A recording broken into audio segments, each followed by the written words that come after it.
Douglas Falwell is an artist who experiments with the perception of depth and the interpretation of reality.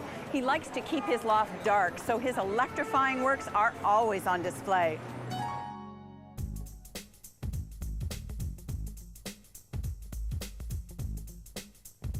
With unique lighting, one-of-a-kind creations, and practical elements, Douglas has created a fun house where he can work and live.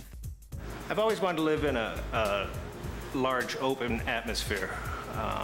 It's just a neat feeling. You can display things, there's plenty of room, you don't feel closed in. It's a different way of living and I really enjoy it.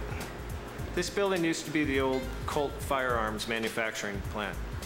Colt firearms were manufactured here for many years. Many people come in here and are very shocked by the contrast of the inside of the building compared to the outside of the building. The outside of the building really isn't much to look at in its current state. I kind of like that though, the surprise that people get when they walk in. It's pleasing. As you walk into the loft, I've set up my office on the left. The office space is kind of a low ceiling, darker area with more task lighting. I don't care much for fluorescent lighting. Task light seems to be the answer to that. The kitchen is open to the main room. No partitions, again, to give that open feel and welcome feel. The legs up on the wall there, I tell people that's my neighbor's bedroom on the other side there. My bedroom, I set up on stilts. I love the way it just overlooks the apartment.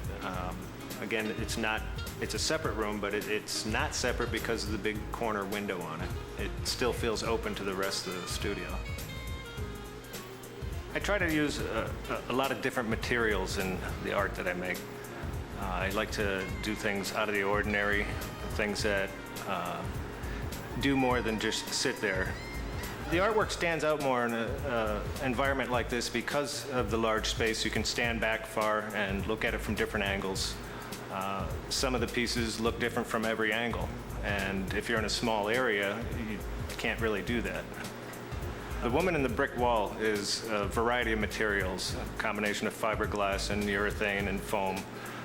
The idea of that was I wanted something broken, something distressed, and yet at the same time it has life to it. It looks like she's coming out of the wall. When viewed straight on in the daylight, she just kind of blends in, and that's why I call it chameleon. She just blends in with the brick. The fence piece is called Escape Artist.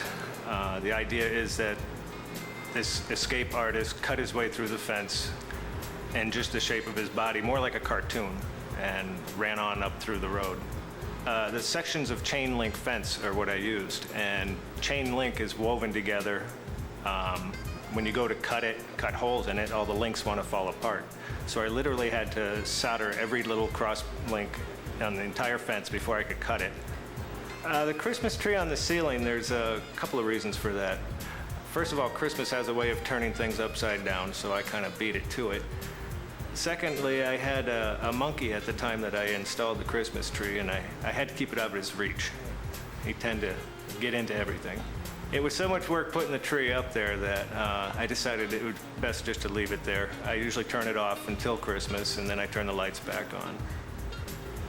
The way I've set this place up with lighting, it gives a nice effect, the colors, the shades, it's good for mood setting. I'm not here during the day, I'm here at night, and that's when I enjoy my space, so I chose to set up my place with different lighting effects and colors and shades, which otherwise in the daytime just you can't appreciate it. I try to use this space as a living showroom. Twice a year, the building is open to the public. There's many artists in the building, and we have several thousand people come through on that open studio weekend. So this works for me as a living space as well as a showroom. That way you can see the functionality of everything. Loft living is a different way of living. It's a little more casual, a little more relaxed, more of a community feel. It's very different. Sometimes it's more like a dorm.